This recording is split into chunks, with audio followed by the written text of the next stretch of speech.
Napomusa. I am the startup segment leader for Amazon Web Services, covering Africa. I'm based in Nigeria, but my team is in different cities across the continent. And I started in Amazon about 7 months ago.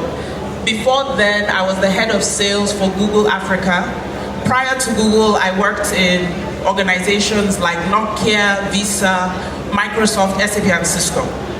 The question is, why did I want to work in Amazon? Because literally, Amazon is the biggest startup in the world, right? They constantly innovate. The culture in the organization is just so amazing. And I wanted a front row seat. So if you can give me 20 minutes, I'm going to share with you some of the things Amazon does in-house to cultivate that culture of innovation. So if you're a startup, you're in the stage where you're trying to do product market fit, or if you're scaling and growing, you want your startup to continue to innovate. Am I right? Am I right? Yes. Yeah? So I'm going to be sharing a couple of those things, right? Now, anybody that knows Amazon, I hate doing this, but I'm going to have to be saying next slide. So next slide. So everybody knows our mission is to be the Earth's most customer-centric company. And if you go to the next slide, how we do this is we always work backwards from the customer. This is where innovation starts. During a panel I was on yesterday, some of the startups that have achieved $100 million in revenue kept saying something. Be customer obsessed. Be close to your customer. And I'm going to show you some of the ways we do that in Amazon. So if you go to the next slide, you'll see one of the quotes that I love from Jeff Bezos. It was in the 2016 shareholders letter he shared, right? And look at the line here that's in pink. Customers are always beautifully, wonderfully dissatisfied, even when they report being happy and business is great. This immediately lets you know that your customers represent the biggest opportunity for you to innovate if you continue to listen to your customers. So if we go to the next slide, we'll see the 4 pillars that, oh, this was actually a quiz, but you know I don't have my clicker. The fact that we have 6 different platforms. So all of us know Amazon started with the website, right? E-commerce. Am I right? Uh-huh. Does anybody know what we were selling on the first website?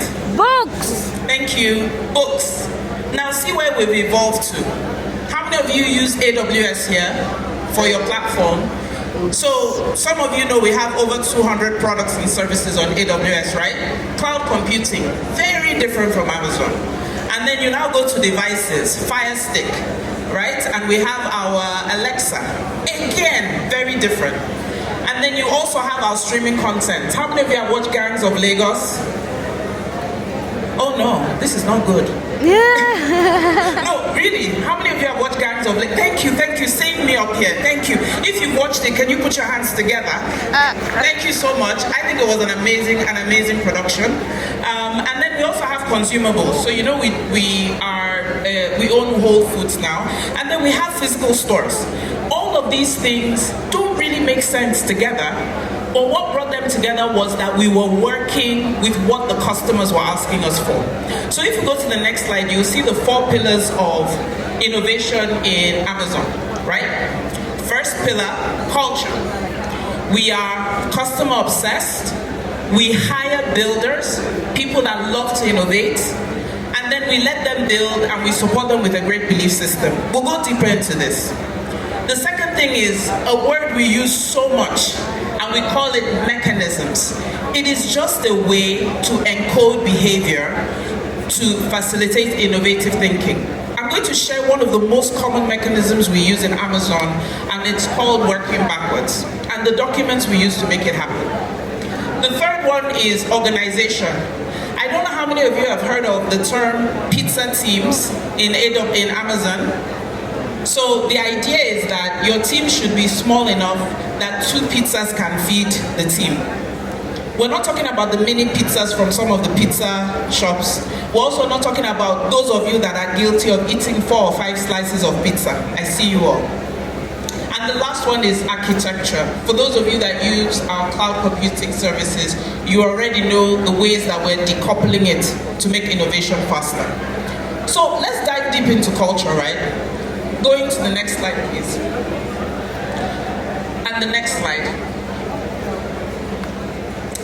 So I don't know how many of you have heard of our leadership principles. This is an interactive session, so help me, please. How many of you have heard of Amazon leadership principles? Not me. Okay, so we have leadership principles that help us keep each other accountable. Now, when I was preparing for my interview at Amazon, I read through the leadership principles. I said it's impossible for people to be using all these different principles, but we actually use it. And the principles don't necessarily work in harmony. So let's look at two. There's one on the left, or on my right, on your left, bias for action. That means you want to do things quickly, right? But on the other side, there's one called dive deep. So it almost looks like they're in contradiction. The whole idea is that even if we're moving fast, you have to dive deep to make sure that you are mitigating risk and taking calculated risk, okay? Now, the same way we innovate across the organization, even our leadership principles, you notice at the bottom on the right, it says, unless you know better ones, please be a leader. So as of a few years ago, we only had 14, now we have 16. So we added strive to be the world's best employer and success and scale to bring broad responsibility. So if you don't mind, let me just talk about two of these leadership principles that actually impact innovation. Next slide, please. The first one is invent and simplify, right? And the idea is, as leaders in your organization, you should constantly be looking for ways to simplify how your business, your startup runs, and how your customer also runs. So I know we forget, but there was a time if you wanted to apply for leave, I think I'm showing my age now, but I don't mind. In my time when I started working, if you wanted to apply for leave, you type up a letter, you print it out, you take it to your manager signs, then you take it to HR signs, and then they put it in your file if it's approved. And when they want to check how much time you have left for your leave, what do? They bring out your file. Now we have organizations like Seamless HR that run on AWS that have simplified the process, but we have forgotten that that was an invention. So this is one area of innovation you have to consistently look for. But remember, as you're doing new things, be prepared to be misunderstood for a long period of time. How many of you ever used the first Kindle? Please, next slide. How many of you used the very first Kindle? This was it. Isn't it beautiful? No, that was a joke, or you can laugh. So it was very heavy. It was challenging to use. Compare version 1 and this is version 2. But the reason we wanted to build a Kindle is because our customers were saying, I want to read from my e-reader as if I'm reading a book. There were many e-readers in the market. It didn't make sense for Amazon to build a reader, but we did it because our customers asked for it. We were told for a very long time that it was a poor business decision. Now the Kindle is one of the most beloved devices if you're a reader. You can read in good light, poor light, fantastic storage. It's also, some of them are actually waterproof as well. So when you're inventing and simplifying, also remember, you'll be prepared to be misunderstood for a minute. But let's look at what Newsweek, the next slide please, said about Jeff Bezos in 2018, in 2006.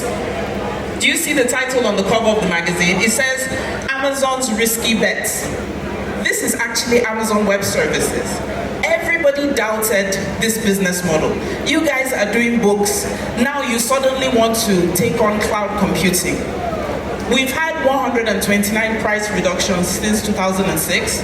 We have 200 plus new services and features since 2018 and millions of monthly customers. So when you're inventing and simplifying, the things you need to remember, the innovation already exists there with the problems that are with your customers and yourself. And the second thing is, it's okay if it takes a minute for everybody else to catch up. So the next leadership principle we'll look at is bias for action. My team knows this is my favorite one. I am a running and go kind of person, right? So bias for action is speed matters in business. I see this sometimes with founders. The co-founder of LinkedIn had a very interesting quote. He said, if you ship your MVP, if you're happy with the first version of your MVP, then you did what? You shipped too late. So you have to be able to make decisions very quickly and fast to be able to, and also calculate risk when you're making these decisions. Can we go to the next slide, please? So this is something, mechanisms, yes. I don't even know where I am in the presentation anymore, but can we go back? So we've spoken a little bit about the culture at AWS. The culture is driven by our leadership principles and the fact that we dive deep to make sure that we produce results. The second thing is mechanisms, right? And this is encoded behaviors that facilitate innovative thinking. Remember, what we're trying to share with you is how Amazon makes sure it continues to innovate. So let's go to the next slide. And the mechanisms just says that if you put in specific inputs, it delivers output. So instead of dwelling on this, I'm actually going to one of our mechanisms called working backwards. Can we go to the next slide? And by a show of hands, how many people have heard of Amazon's way of working backwards? Not me. Okay, there are a couple of you in the audience. This is great. And the thing is, 90% of the products that are on Amazon Web Services came out from this process by direct request from customers. 90% of everything you see, customers requested for it. And the other 10%, what happened is the customers didn't know how to articulate it because it didn't exist. Again, invent and simplify. So your working backwards mechanism, it starts and ends with your customer right in the beginning. Remember, we're customer-centric, we're customer-obsessed. Now, you find out who is the customer that you're building for. So let's say, for example, you are a e-commerce platform, and your customers keep on asking you for insurance for products.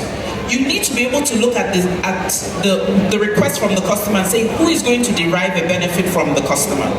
So there are 5 questions we ask in Amazon when we start this process. And the questions are, of course, who is your customer? The second thing is, what is the customer problem or opportunity? Third question is, customer benefit, is it clear? And then how do you know the customer needs or wants this? And the last thing is, what does the customer experience look like? Okay? Now, some people spend 5 minutes on this. We've seen cases where people spend days, weeks, because they suddenly realize they don't really know what the customer wants. And there's no issue with you going back to the customer, having interviews, having discussions, because you're building for the people that will eventually need, use, or pay for the service. Okay, so you have these 5 customer questions answered. From these 5 questions, you're going to produce 3 documents. The first document is a press release. Press release is a single page. It talks about the product. It talks about who you're selling to. It talks about the benefit. If you can, include something a fictional customer will say about the product. Single page. Then you have frequently asked questions about the product or the service. Now, these frequently asked questions, it's usually internal and external. So what are people that are outside saying about the product? But internally, what will finance say? Are we bringing it at a margin? How much engineering support do we need? And then the third thing is visuals, right? I don't do really well on visuals, because I don't draw well, but it's not about how well you draw. It's capturing in the picture what you can't capture in words. Once you're done, you're going to have the first, an MVP of your idea. And once you have this document, single page press release, 5 pages of more FAQ, and then the last thing is the visuals. We do this internally. It's a red pen. For me, this was a culture shock because I come from companies that use slides a lot. Amazon really believes in diving deep in the details, and it's been hugely beneficial to me, even in my personal life. So at this point, you bring in all your stakeholders to read what you put together. Once they start reading, they start innovating on what you've already started. And And most times, the first document is not the final document. It may take 5, 6, 7 revisions, but once you are done, you're going to have a product or a service the customer asked for that delivers a benefit to the customer and addresses the need they said they had. So this is an example of a mechanism, and we have many more, okay? So can we move on to the next slide? So we've spoken about culture, we've spoken about mechanisms. The third thing is the organization. First and foremost, we hire builders. And as you are hiring for your startup, I encourage you, look for people that have innovation as part of their DNA. And there are ways you can do this. I encourage you, look at how Amazon hires, the hiring process, and you can adopt some of those best practices. Look for people that are excited by customer problems and are looking to solve. So that's the first thing we do in Amazon. If you look at people that are hired, I think we can go to the next slide. When they're putting the announcement on LinkedIn, you always say, I'm building. Welcome, I'm a builder, right? That is how we do it. Can we go to the next slide, please? And the next slide. So this is what we call two pizza teams, and I've already said it, that a two pizza team is like a startup in your company. It usually has 10 or less people, and you give them an idea, and you give them autonomy, and they go and solve that problem, or they build something new, right? So you all run with what you build. Let's go to the next slide. This is a fantastic way to actually foster innovation in your startup. So maybe your team is still small. You can have 3 people that are dedicated to solving a problem. Give them the autonomy, give them the ability to innovate. And the more they innovate and they see their things come through, the more they want to do more. But another quote from Jeff Bezos that I absolutely love. He said, failure and invention are inseparable twins. And if you can read the rest of the quote, this was in the 2015 shareholders letter. So let's go to the next slide. And I'm going to ask by a show of hands, how many of you, no, we have to go back. How many of you have ever heard of the Fire phone? Yeah? I think it's only one person. This was Amazon's phone. We actually had to get rid of $170 million worth of inventory because they didn't take off. And then we also had auctions and Z-shops that didn't take off as well. But auctions and Z-shops have evolved into what is Amazon Marketplace today. So a third of our commerce goes through Amazon Marketplace. And the funniest thing is the team that worked on the failed Fire phone product, a number of them were the ones that worked on what you know as Alexa today, or the Fire Stick. So as innovators, and I'm speaking to the right group of people, you must be okay with failure. Now I'm just going to talk about the last bit, and that is architecture. And we'll just do one slide from here. So for those of you that use Amazon Web Services, you must have noticed that I think we can stay here. We've shifted to microservices. So we've decoupled architecture into single purpose services, and then we use business logic and data through APIs, right? So what this means is that you can spin off services much easier. Instead of having to take a whole lot of tech to be able to test an idea, you're able to do it small. So I want to encourage you all. You're running on fire, you're running on ambition, and hearing your ideas is tremendously exciting. I feel like my blood is percolating in my veins. But once that idea takes off, how do you keep that fire running? I really encourage you, as you build that amazing next unicorn, to consider cultivating a culture of innovation in your organization. And definitely, as AWS, we're open to sharing with you a lot of the resources that we've had that have kept us as one of the largest startups in the world. Thank you so much.